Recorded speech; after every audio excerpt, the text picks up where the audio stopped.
Yeah, Shalom, this is Brother Ywanathan. All right, first and foremost, I want to give all praises to the Most High, Yahweh, Bahashem Yahushai, Bahashem Rakah HaKodash. I want to give double honor to apostles and the elders of Great Millstone. I want to say Shalom to all the brothers and, of course, the few sisters who are pursuing this truth in sincerity. All right, may the blessing of election be upon your house. Today, I remember this past Tuesday at camp here in Dallas, we read, let me just go get it, 2 Peter 3 and 9 on down. And we always read that precept, man, to let us know what mindset we should be in as these prophecies are taking place.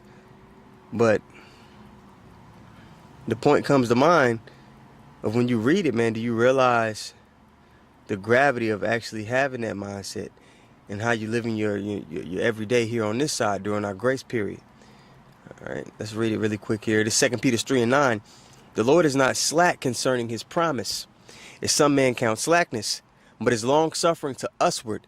He's long-suffering to the believers. He's long-suffering to those who are walking in the ways of Yahweh Shem Yahushua, that fear him, right? Not willing that any should perish, but that all should come to repentance. But the day of the Lord will come as a thief in the night, all right, to those who are unaware, all right? Those who are aware, like it says in 1 Thessalonians 5, that day is not supposed to overtake us as a thief. Let me go there really quick. This 1 Thessalonians 5 and 1. It says, but the times and the seasons, brethren, ye have no need that I write unto you. For yourselves know perfectly that the day of the Lord so cometh as a thief in the night.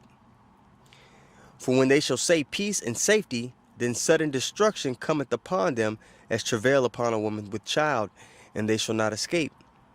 But ye, brethren, are not in darkness, that day should overtake you as a thief. All right, now let's go back to 2 Peter's 3 and 9. Because I'll be operating the day-to-day, man. We're leaving behind an eternal legacy. Eternal, yeah.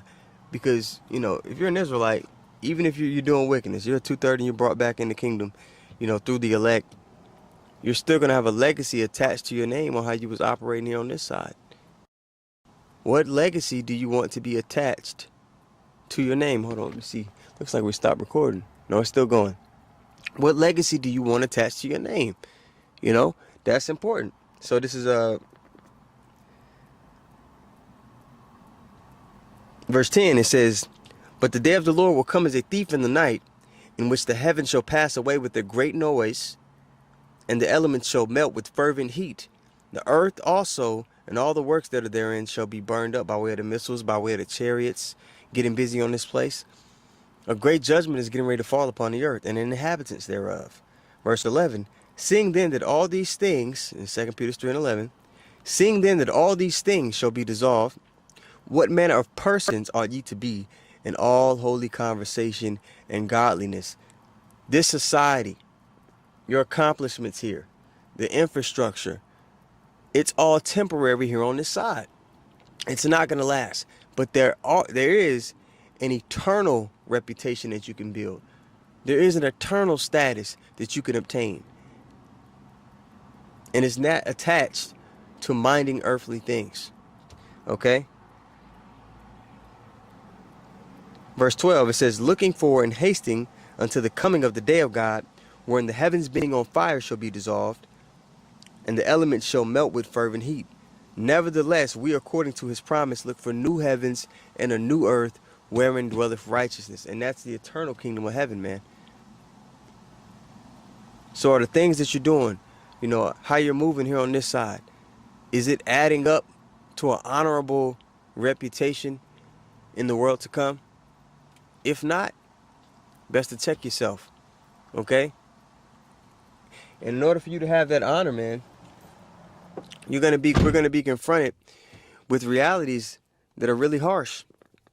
Okay, the brother Manatazak in LA, he just posted Trump going in on the anti-Sim movement that they're pushing, that the elites are pushing. And he says that we should bring back the death penalty. This was an anti-Semitic attack at its worst. The scourge of anti-Semitism cannot be ignored, cannot be tolerated, and it cannot be allowed to continue. We can't allow it to continue. It must be confronted and condemned everywhere it rears its very ugly head. We must stand with our Jewish brothers and sisters to defeat anti-Semitism and vanquish the forces of hate. That's what it is. Through the centuries, the Jews have endured terrible persecution, and you know that. We've all read it, we've studied it, they've gone through a lot. And those seeking their destruction, we will seek their destruction.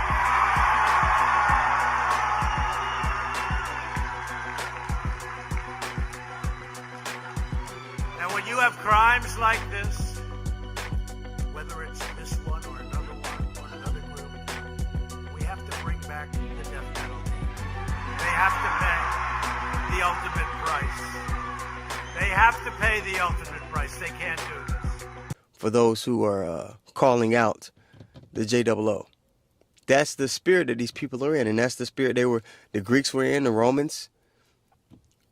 The apostles took horrific deaths because they wouldn't renege on the things that they seen. They wouldn't say that they weren't true. They knew they were true, and they couldn't lie about it.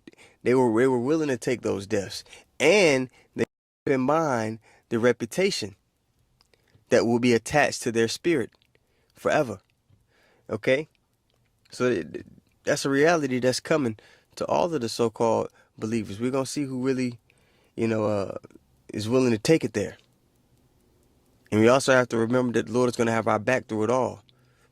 Okay? So, mind your daily sacrifice. What you give your time to on a daily basis, that's your daily sacrifice. I could do better. I'm not going to sit here and act like I'm just perfect at it. We all could do better, but we should keep that in mind even more so, especially as we're getting closer to the threshold of the kingdom being established. The threshold of Jacob's trouble taking place. So, Albarat Azai, just a quick lesson.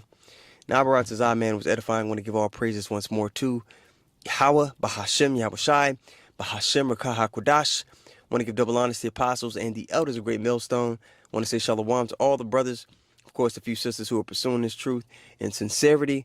May the blessing of election be upon your house. Shalom.